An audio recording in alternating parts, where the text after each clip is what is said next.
back to They Did What? Your source of the internet's craziest, most entertaining stories where I go over them, analyze them, and most certainly make fun of them. Today I'm going to go over a story titled, The Husband is Always the Last to Know, Did I Go Too Far? And a shout out to Mr. Arkansas for sending in this story.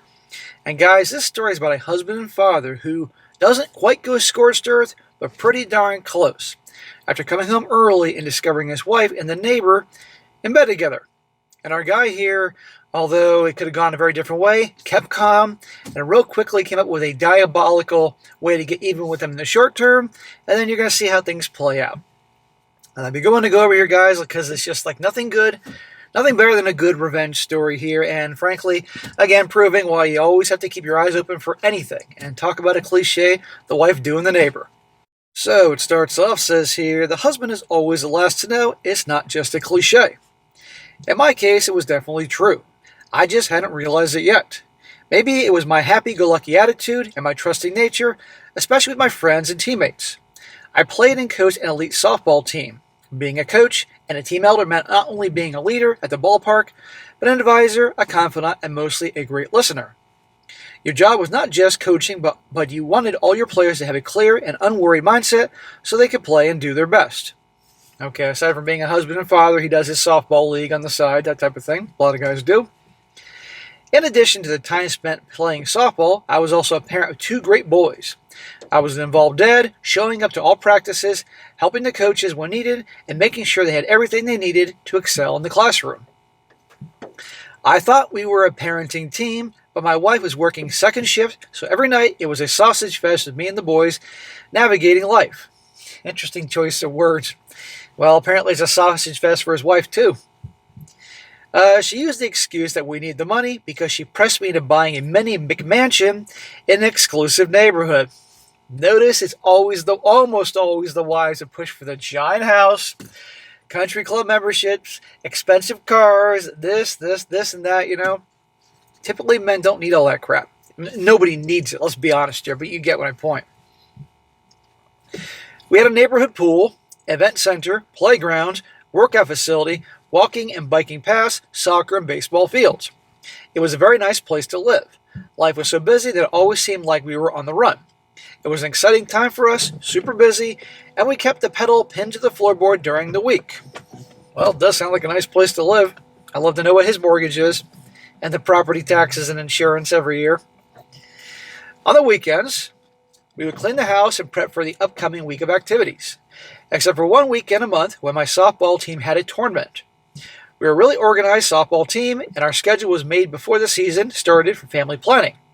Like I stated earlier, to keep the players as stress-free as possible.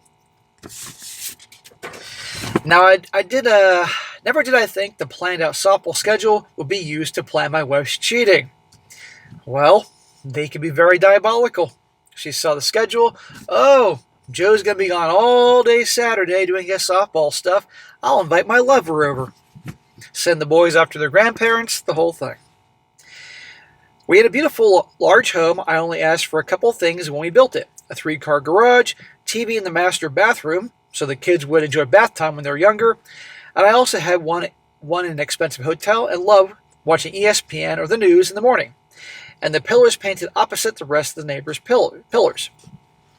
In our bedroom, my wife had to make it the trendy white that was made popular by the old crib show on MTV and stolen by the housewives via home improvement shows. Her favorite color was red, so she wanted the deck stained a burgundy color. This burgundy is going to come back into play pretty soon, guys. So I'm kind of have a good visual of the wife here. She's the one that wants to keep up with the Joneses, show off for the neighbors. She watches the Real Housewives shows and stuff like that. Anytime they do something different, they got to keep up with the Real Housewives of wherever the Housewives shows are recently. In other words, a pain in the ass. We were playing in a huge tournament on the other side of the Twin Cities that day. The year before, at the same tournament, we could not find a place to take batting practice. And parking sucks, so we decided to take batting practice at our home field, which happened to be close to my home.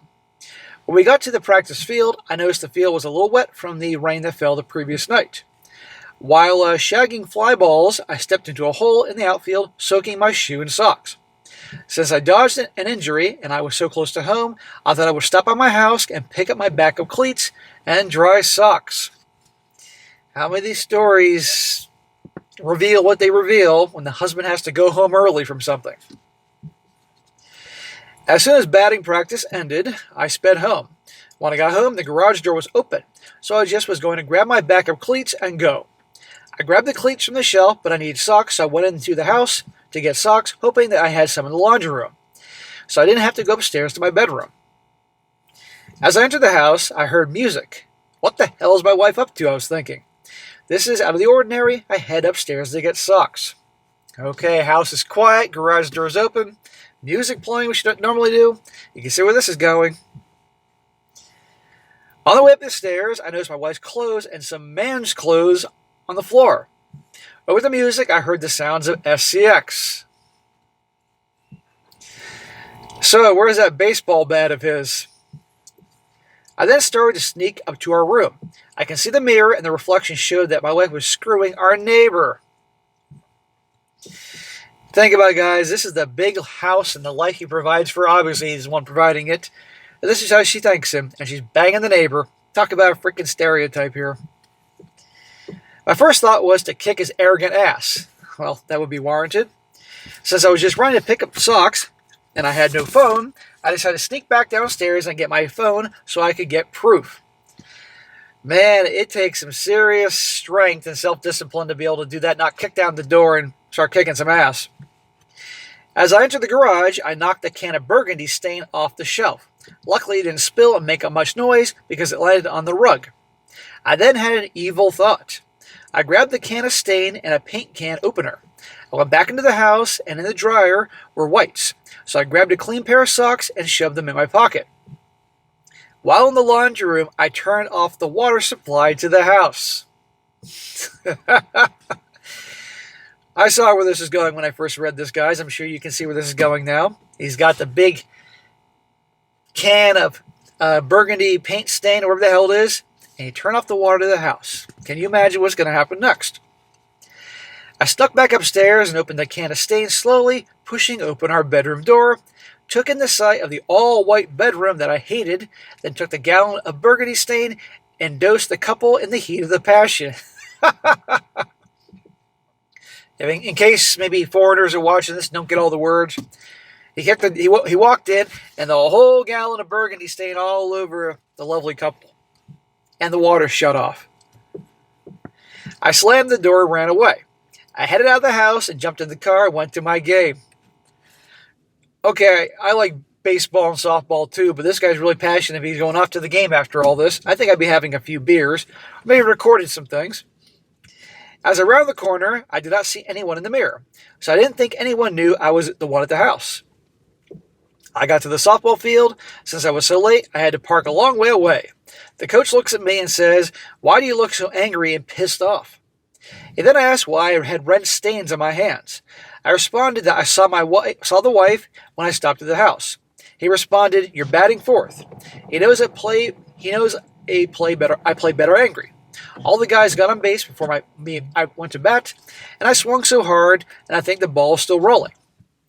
After the day's games, I was headed to my car, and reality of what happened in my home started to sink in. You think?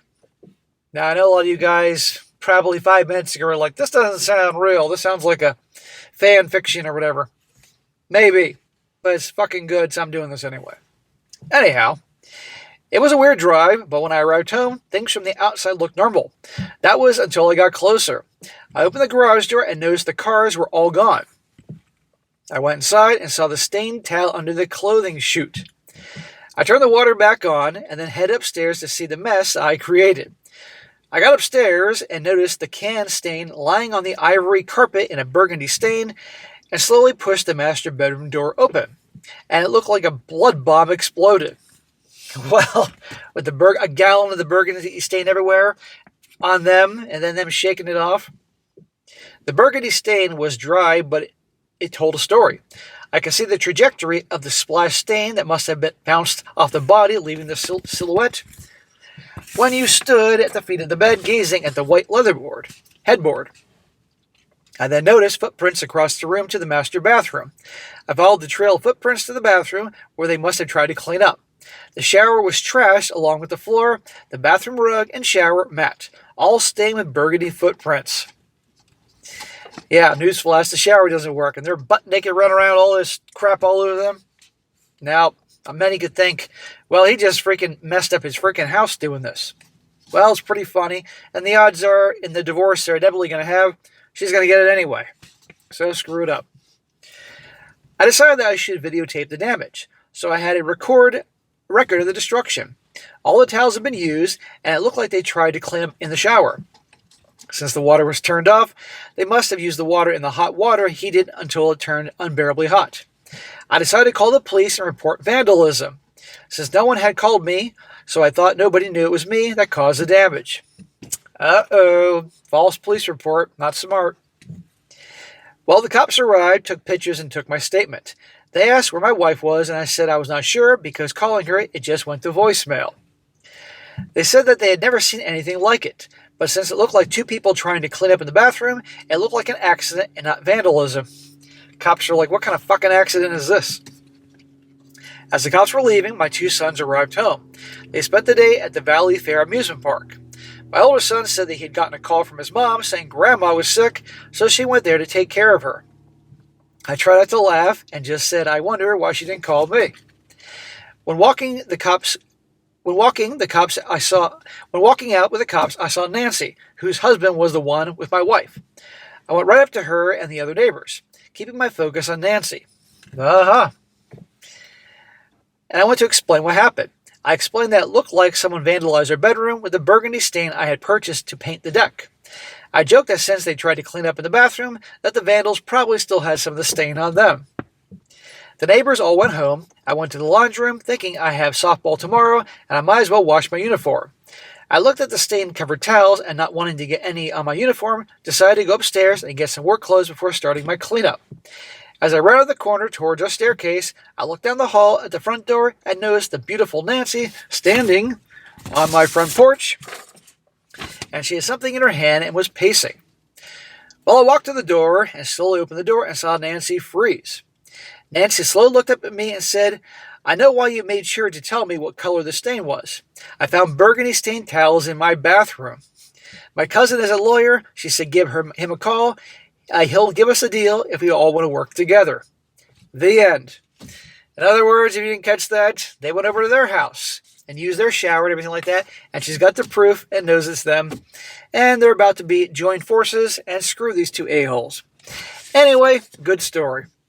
It was sent to me. I have no idea if it's real or not, but truth is stranger than fiction. I've heard some crazy ones, and likelihood they're real, so who knows. But anyhow, guys, there you go. Always keep your eye open. You never know what can happen. And the sad thing is you can't trust anybody nowadays. And the worst thing, that's not the worst thing, but a lot of worse things in this situation is that this guy was obviously trying to give her the good life. He probably didn't need a whole lot in his life to be happy, except for, his 3-car garage and some freaking loyalty. But nope, didn't even get that. So I hope this guy takes her to the cleaners. But the odds are, given how today's laws are, she'll still probably get the house. But at least it's a little fucked up. Alright guys, that's it for today. Be sure to comment down below. Let me know what you think about this. And guys, if you find a good story you want me to cover, send it my way, strongsuccessfulmail@gmail.com. And if it's a good one, I'll definitely cover it. And be sure to like the video, share it with your friends, and subscribe. I'll catch you next time.